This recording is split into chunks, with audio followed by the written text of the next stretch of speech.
జీవజలములు, నీరు దాహమాయనకిచ్చు చేదు జీవజలములు, త్రాగి యేసు మనకు నిచ్చే మధురమైన జలమును, త్రాగి యేసు మనకు నిచ్చే మధురమైన జలమును, నిత్య జీవ జలము పొందరారండి, రారండి, రారండి, రారండి, రారండి.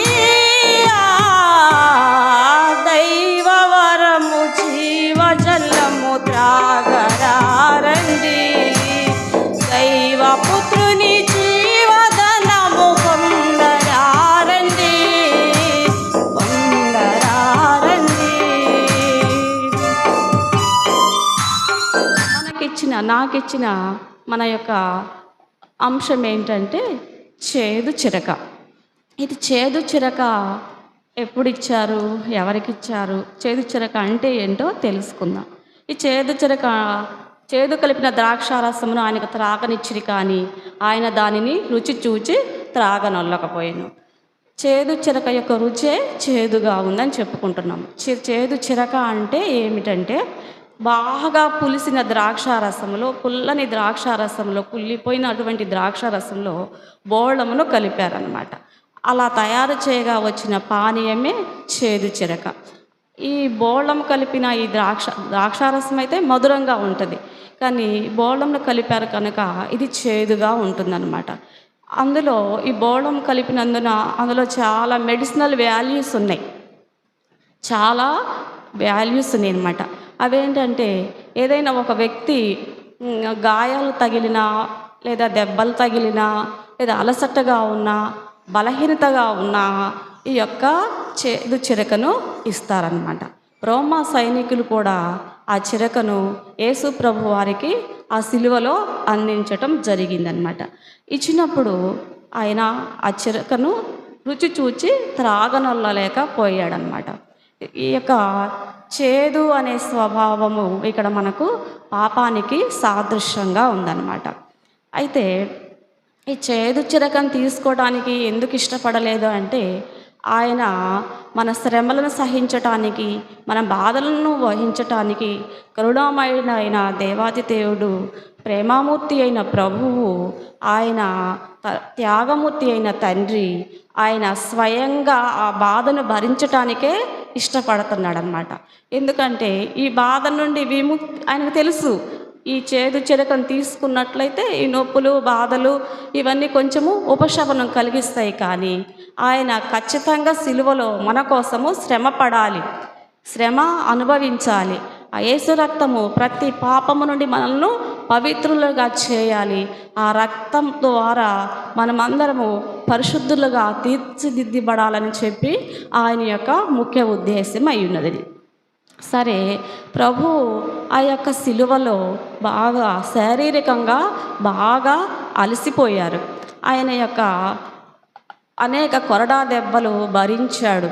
తర్వాత ఆ సిలువ మోసి, భారమైన సిలువ మోసి ఆయన ఎంతో సొమ్మసిల్లిపోయారన్నమాట. కాళ్ళకు చేతులకు మేకులు కొట్టబడి ఉన్నాయి, తలకు ముళ్ళ కిరీటము పెట్టారు. ఆ ముళ్ళ కిరీటం ద్వారా గాయాలవుతున్నాయి. ఆ రక్తము, ఆ ఇబ్బంది, ఆ బాధ, ఆయన శ్రమ అనుభవించవలసిందే అని ఆయన ఎంతగానో తాపత్రయపడుతున్నాడు. అది సహిస్తూ వచ్చాడనమాట. ఎందుకంటే ఆయన సహనశీలి అన్నమాట. మరి ఆయన ఆ మండుటెండలో మరణమగువంత వరకు వేదన పడుతున్నాడు, బాధపడుతున్నాడు. ఒకవైపు ఆయన దాహము కొనటము అనేది ఆయన శారీర బలహీనత అయినప్పటికీ లేఖనాలు నెరవేర్పు కొరకు ఆయన ఆ శ్రమ అనుభవిస్తున్నాడు. అదంతా కూడా మన యొక్క పాపముల నిమిత్తము ఆయన ఆ ఫలితాన్ని అనుభవిస్తున్నాడు. యేసు ప్రభు సంపూర్ణ మానవుడు, సంపూర్ణ దైవకుమారుడు. ఎందుకంటే ఆయన ఈ లోకానికి మరి కన్య అయిన మరియ గర్భం ద్వారా ఒక పసి బాలుడిగా మానవ రూపముగా వచ్చిన్నాడు. కాబట్టి ఆయన సంపూర్ణ మానవుడు. ఆయనకు కూడా మన మాదిరి ఆకలి ఉంది, దాహం ఉంది, నిద్ర ఉంది. మరి ఆయన కన్నీళ్లు విడిచాడు, ఆయన సంతోషించాడు. మనలాగా అన్నీ ఉన్నాయన్నమాట ఆయనకి. మరి ఆయన దాహము కొంటున్నాడు, ఆకలి కొని. మరి దాహం కొనుచున్నాను అన్నప్పుడు ఆయన దాహాన్ని తీర్చటానికి మనము ఇష్టపడుతున్నామా? దైవానికి దాహం వేసింది. ఆ దాహం తీర్చటానికి మనం ఏమి చేయాలి అనుకుంటున్నాము? మనం ఏం చేస్తే బాగుంటుంది? అయితే ఒక ఊరు ఉంది. సమరయ ప్రాంతంలో సుకారను గ్రామం ఉందన్నమాట. అది మన మన పితరుడైన యాకోబు తవ్విచ్చిన బావి, తన కుమారుని కొరకై. తరతరాలు గడిచిపోతూ ఉంది. తరతరాలు అలా గడిచిపోతానే ఉన్నాయన్నమాట. అయితే యేసుక్రీస్తు ప్రభువారు లోకరక్షకుడిగా ఈ భూమి మీదికి వచ్చిన తర్వాత ఆయన ఈ లోక రాజ్య స్థాపన కోసము ఆయన ప్రకటించుటకు ఆయా ప్రాంతాలు సంచరిస్తూ సుఖాను ప్రాంతం గుండా వెళ్ళవలసి వచ్చి మంచి మధ్యాహ్న సమయంలో అలసి ఆ బావి దగ్గర కూర్చున్నారు. మనం చూసినట్టయితే మత్తయి సువార్త, యోహాను సువార్త 4వ అధ్యాయంలో చూసినట్లయితే మనకు ఆ భాగంలో కనిపిస్తూ ఉంటుంది. అక్కడ దైవానికి దాహం, దైవ దాహము, మానవ దాహము ఎదురుపడి మాట్లాడుకుంటున్నారు. ఏమని మాట్లాడుకుంటున్నారు? ఈ బావి నీళ్ళు, ఈ నీళ్ళు ఆయన యేసు ప్రభు ఏమని అడుగుతున్నాడంటే, నాకు దాహం నాకు ఇమ్మని ఆమెను అడిగినప్పుడు ఆమె, మరి యూదులము అయిన నీవు, సమరవైలమైన మేము, మీకు మాకు సాంగత్యం లేదు, ఒకరిని ఒకరు మనం మాట్లాడుకోము, ఒకరి ఒకరు పరస్పరం ఇచ్చిపుచ్చుకొనుము, ఏ రీతిగా నీవు మమ్మల్ని అడుగుతున్నావు అని ఆయన అడిగినప్పుడు ఏసేమన్నాడంటే, నీవు దేవుని వరమును నాకు దాహంనకిమ్మని అడుగుచున్నవాడెవడో అది ఎరిగి ఉంటే నీవు ఆయన అడుగుదువు, ఆయన నీకు జీవజలము ఇచ్చునని ఆమెతో చెప్పాను.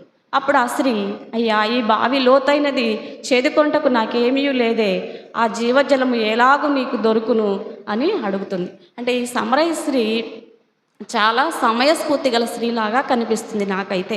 ఎందుకంటే ఒక చేదుకొంటకు ఇక్కడికి మాటి మాటికి రాకుండా నీళ్లు తోడుకోవాలి అని ఆ పరిస్థితిలో నుంచి బయటపడాలి అంటే ఏదన్నా బోరేపిస్తాడని చెప్పి అనుకుందేమో ఆమె ఉద్దేశంలో.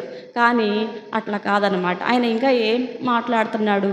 ఈ నీళ్లు త్రాగు ప్రతివాడు మరలా దప్పికొను, నేనిచ్చు నీళ్లు త్రాగువాడు ఎప్పడనూ దప్పికొనడు, నేను వానికిచ్చు నీళ్లు నిత్య జీవమునకై వానిలో ఊరిడి నీటి బుగ్గగా ఉండనని ఆమెతో చెప్పిననమాట. అప్పుడు ఆమె యేసు ప్రభువును ఆయన సొంత రక్షకునిగా అంగీకరించింది. యేసు ప్రభు వారిని విశ్వసించిందనమాట. యేసుక్రీస్తు ప్రభు వారి మాటలు సత్యమని ఆమె ఆ కుండ తీసుకొని వచ్చి ఆ కుండను అక్కడే వదిలిపెట్టి యేసుక్రీస్తును గురించి ప్రకటించుటకు ఆమె ఊరిలోనికి వెళ్ళినట్లుగా మనము చూస్తూ ఉంటాం అన్నమాట. ఆమె వచ్చి చెప్పి, నేను చేసినవన్నీ నాతో చెప్పిన ఆయనను చూడమని రక్షకుడిని మరి వారికి పరిచయం చేసింది. ఆయనను వారి యొద్దకు నడిపించిందనమాట. అలాగున యేసుక్రీస్తు ప్రభు వారి దాహము, ఆత్మీయ దాహం తీర్చటానికి సమరయ స్త్రీ సిద్ధపడింది. ఆ విధంగా ఆమె సాక్ష్యం ఇచ్చి ఆయనను దగ్గరికి వారిని రప్పించిందనమాట.